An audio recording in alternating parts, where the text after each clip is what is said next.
Saludos estudiantes, el siguiente video tiene como objetivo comprender el método de secciones para el análisis de armaduras.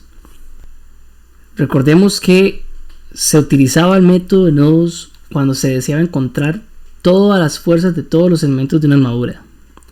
Si por el contrario lo que se desea es encontrar la fuerza de unos cuantos elementos o elementos o barras en sí, entonces utilizamos el método de secciones. El método de secciones se basa en el principio que si la armadura está en equilibrio, entonces cualquier segmento de la armadura también lo va a estar. Por lo cual realizamos un corte o identificamos una línea de corte a través de tres elementos de la armadura, en donde se involucre al menos uno de los elementos en los cuales se desea encontrar cuál es su fuerza de unión, orientando de forma tal que la sección atraviese una o varias armaduras de interés.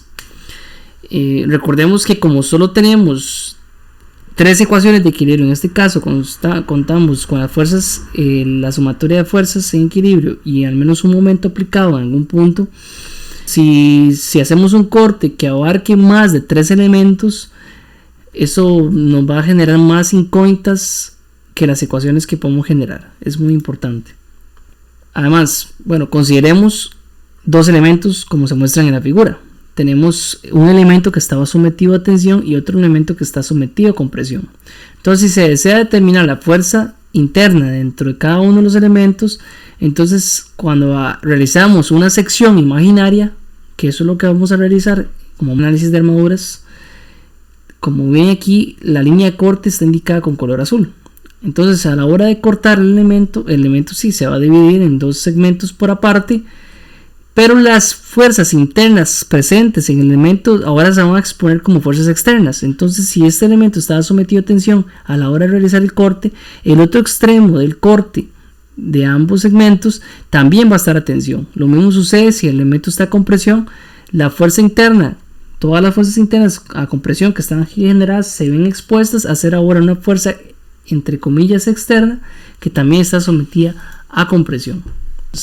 Por ejemplo, consideremos la siguiente armadura que se muestra en esta figura. Tenemos una armadura en la cual tenemos una fuerza externa de 1000 newtons y tenemos dos apoyos en D, un perno sin fricción en D, y tenemos un rodillo, un contacto liso, por decirlo así, en E.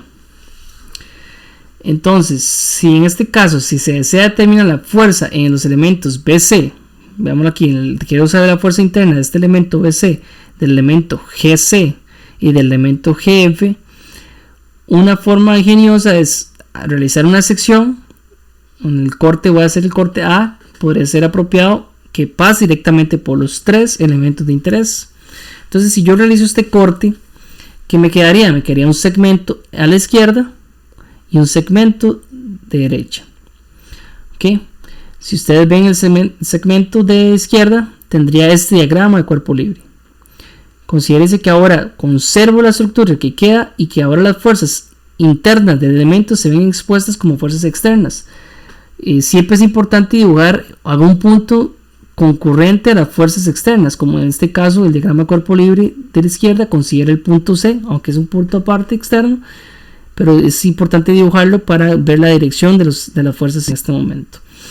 Igualmente, si considero la sección derecha, tendría que determinar las reacciones de los apoyos para poder determinar luego las tres fuerzas. Entonces, una forma o consejo sutil es seleccionar una sección nada más para analizar que tenga la menor cantidad de fuerzas desconocidas. En este caso ya se conocía la fuerza de 1000 y aquí tendríamos que determinar un poco más de cálculo las reacciones para luego determinar fuerzas internas de interés. Una forma de determinar o analizar las armaduras mediante el método nodos es siguiendo esta serie de pasos.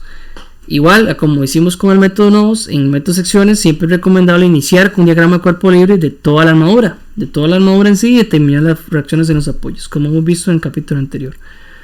Posterior a eso, pasamos a seleccionar dónde sería la sección o el corte, eso sí, que pasa a través de tres elementos de la armadura y que al menos uno de los tres elementos debe ser el elemento de interés. Casi siempre nos piden tres elementos y esos 3 elementos tienen que situarse a través de un corte que generosamente usted escogería. Con este paso se obtienen al menos 2 porciones, 2 segmentos de la armadura. ¿Y cuál seleccionamos? Seleccionar una de las porciones de la armadura y dibujar el diagrama de cuerpo libre.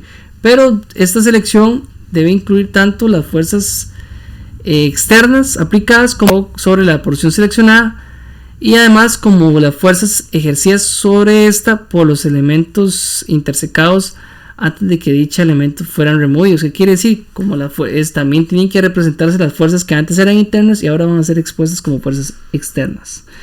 Como bien dije antes, también pondría ahí como 4 pasos que se recomienda seleccionar la porción que tenga menos incógnitas, es decir, menos fuerzas desconocidas.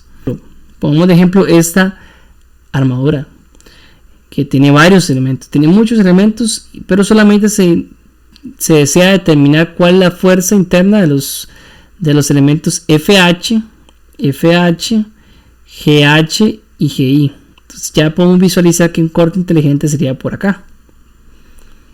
Entonces paso número 1, paso número 1 es determinar las reacciones en los apoyos A y L. Aquí tenemos pernos y fricción y aquí tenemos rodillos, por lo cual así como está, sabemos que aquí hay 2 reacciones, pero no hay ninguna otra fuerza en X, y también tenemos una reacción vertical acá. Entonces si hay una sumatoria de momentos en E, podría determinar la fuerza vertical L de 7.5 kN, y posteriormente con la sumatoria de fuerzas podría determinar la fuerza vertical de A de 12.5 kN. Aplicaría el corte NN, y voy a tener 2 porciones. Pero como paso número 2 se pasa, una vez que se pasa la sección a través de los miembros de interés, y se toma la sección del lado derecho como cuerpo libre. Porque tomo el lado derecho porque es la que tiene menos fuerzas aplicadas y por ende también menos incógnitas. Es más sencillo, una pequeña armadura con menos fuerzas para hacer el cálculo más ágil. En este caso recordemos que estos 2 elementos GH y GI todos van hacia un mismo punto, que es G. Siempre es bueno dibujarlo, tenerlo en cuenta su posición, porque ya para poder determinarlo tenemos al menos 3 ecuaciones. Tenemos sumatorias de fuerzas en X y en Y, y podemos aplicar un momento en un punto en donde haya al menos 2 fuerzas desconocidas concurrentes, como en el caso de acá. Podemos hacer una sumatoria de momentos en H, por lo cual va a tener la fuerza GH y la fuerza FH concurrentes, y solamente a partir de esa sumatoria de momentos tendría como incógnita la fuerza GI, que la determinamos de 13.13 kN y está sometida a tensión. Es muy importante indicar si está en tensión o a compresión. Conociendo esa fuerza ya podría aplicar otra, que es una sumatoria de momentos en G y en L. En G, si tomo en G, tendría concurrente GH, GI, aunque ya conozco, y podría determinar cuál sería la fuerza FH de 13.81 kN.